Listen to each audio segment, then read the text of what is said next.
Hey guys, my name's Ronaldo. I'm a COVID survivor. I was in a coma for 29 days. I was on a ventilator for 47 days. And at that time I was given a 6% chance to survive. Here's my story. At the end of March, around March 24th, I wasn't feeling good. I had a fever, I was throwing up, not much energy, so we went to an urgent care facility. I got down there and I was throwing up, had a fever. They wouldn't give me the COVID test. They wouldn't even give me a flu test because back at that time in March, there weren't many test kits available. So the doctor said it was probably just a flu. So I went home. A couple of days later, around March 26th, I wasn't feeling well, didn't have much energy, having a hard time breathing. So my doctor took me to a hospital. I got down there, things were getting worse, breathing was getting worse. X-rays showed that I had bilateral pneumonia. Having that hard time breathing, no energy, diarrhea, vomiting, coughing.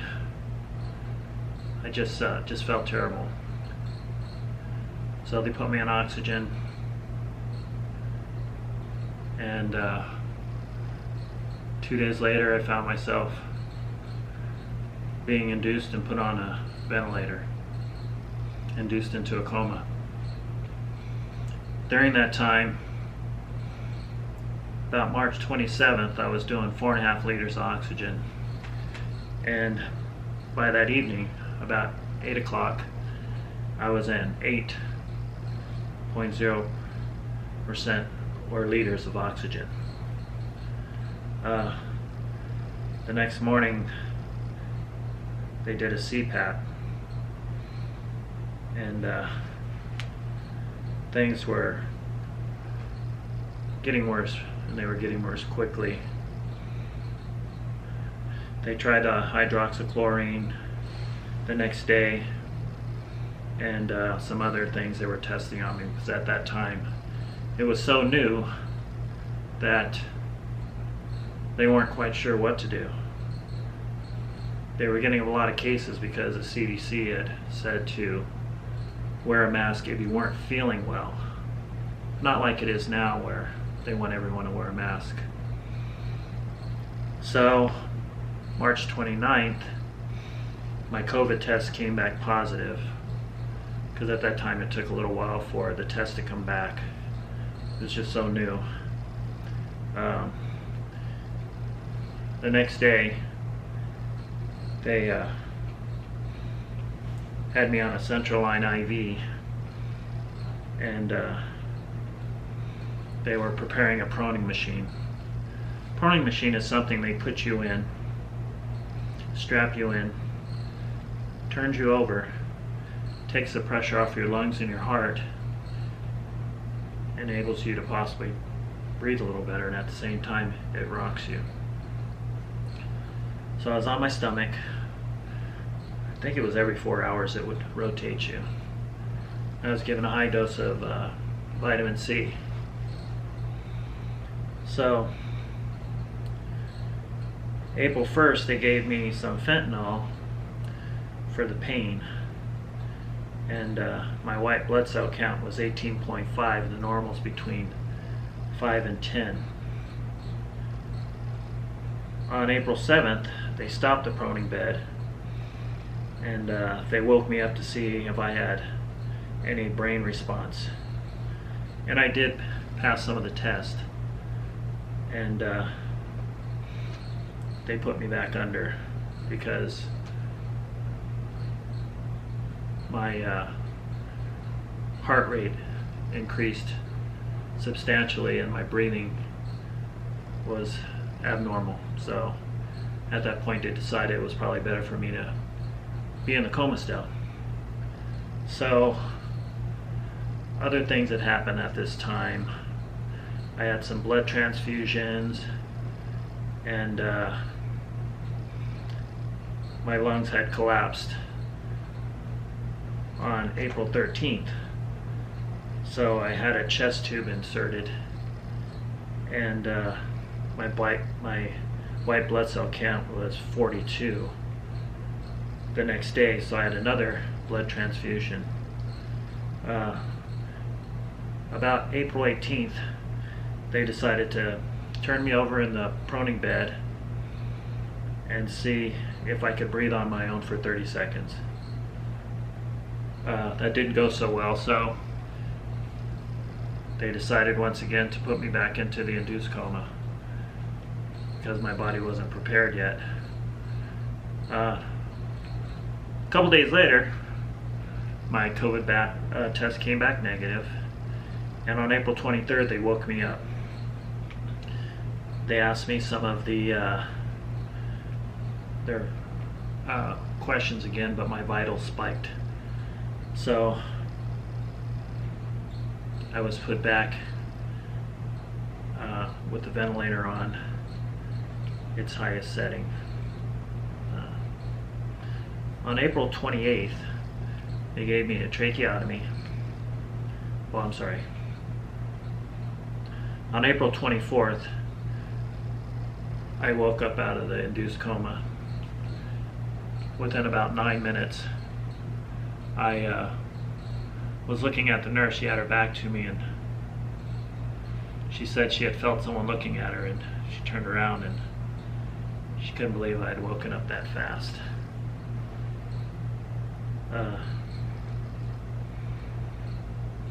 So at that point they decided to do a tracheotomy on me and insert a feeding tube.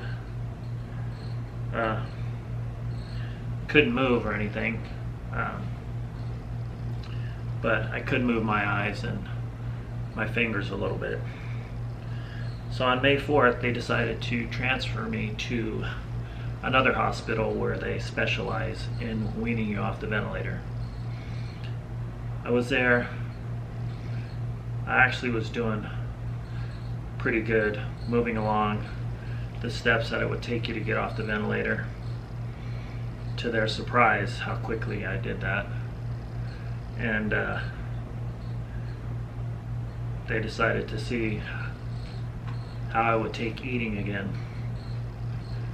So they start you off with applesauce and some other really soft foods, and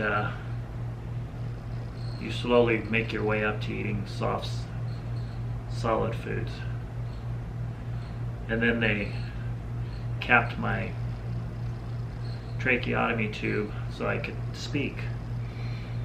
My voice came out pretty strong, so they were very happy with that. And they decided, well, let's start turning the ventilator down some and see. So several days went by and they were turning the oxygen down and monitoring me, of course, to see how I did. Finally I was able to get off the ventilator, and they continued to monitor me, and it got to the point where I didn't need it. I was they capped my trach tube, and then a few days later they got me off the trach tube and my feeding tube. They left a tube in me, but they stopped the food just in case I didn't have much of an appetite, but I did.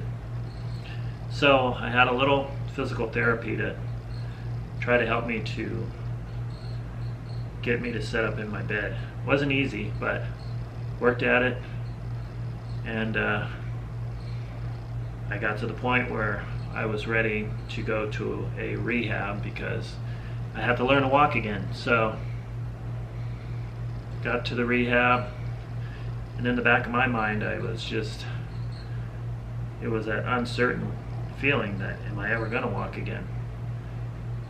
But my physical therapy at that rehab told me it's going to happen.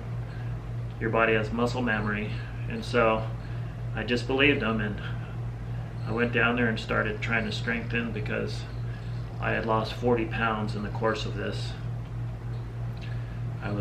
Before this started, I was 215 pounds, and I was training for a marathon, and I was believed to be in the best shape of my life. When I came out of the coma, I weighed 174, and I was very weak. Most of that loss was muscle loss, because when you're in a coma, you lose 2% muscle a day. So I got to that rehab and really wanted to work my butt off, and it was funny because when I was finally able to reach up and touch my face, I had a full beard, and I'd never had a beard before. And my hair was really long because, you know, COVID was here and everything was closed, and it just, not like I could have gone anywhere anyway, but they weren't allowing any visitors or anything. So I 3 days into my rehab, they asked me to stand at these parallel bars, and they said, try to take some steps, and if you feel comfortable, take your hands off the bars. Well, me being hard-headed, and I took 2 steps and I took my hands off the bar, and I was able to walk 3 to 4 steps and grab the bar, and the emotions were just, it was unbelievable. It was just, I stood there for a minute and tears were in my eyes, because then I knew at that point I would be able to walk again. So with my oxygen, and every day I was working with a physical therapist, and I was working with another therapist to try to learn to do my daily skills of showering, using the restroom, getting in front of the sink, brushing my teeth, and so I was in there and on medication, and when you're in a hospital, you never really get good sleep because someone's always coming in and poking and prodding and giving you your medications every few hours, and taking blood at 4 a.m. in the morning, and then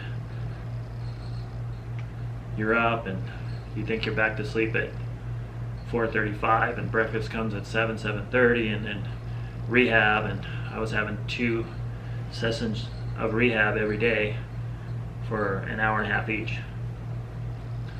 But I'm so thankful to my physical therapist staff that believed in me and really helped me do the things I needed to do to get back. So it came time to leave, and they looked at my x-rays, and I had some issues on there, so they ended up giving me another round of antibiotics, so I had to stay an extra few days, which I was very blessed to do, because it gave me more time to continue the rehab. And one of my physical therapists was so nice.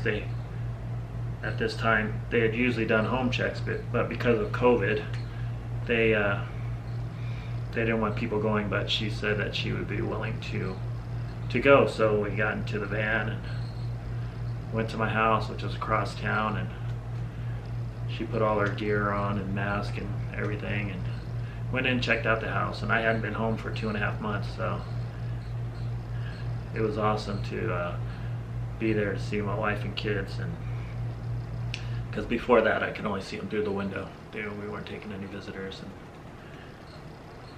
she saw the house, and I tried the stairs and didn't do so well on the stairs. Had to stop like 2 or 3 times on the way up to catch my breath with oxygen, but everything else seemed to go okay. So we left back to the rehab, and I was there for a few more days finishing my antibiotics with an IV, and then the day came for me to go, and that was my goal when I first got there, is to walk out of the hospital. So that's what I did. I got up, and I didn't want to use my walker, so they just said okay, and that was it.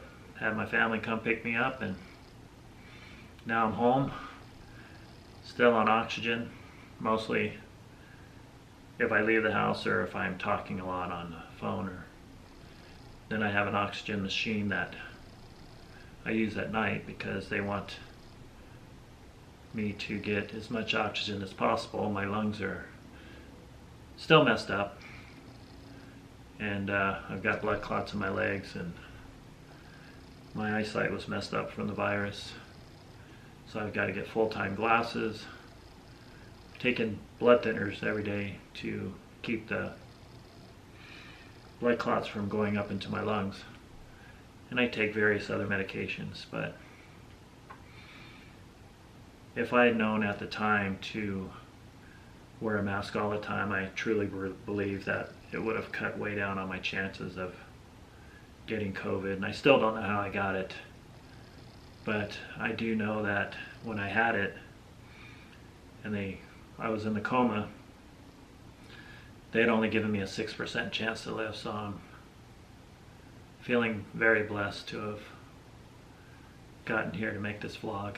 So for you that are out there, I'm not saying that you're always going to get it this bad. There's different strains of it, but you know, why take a chance?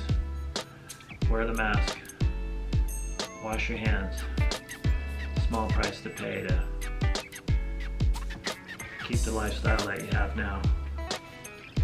But thanks for taking a minute out and watching my vlog, and I'm gonna have a channel where I'll talk to some of the things that you go through on a daily basis when you're in my situation.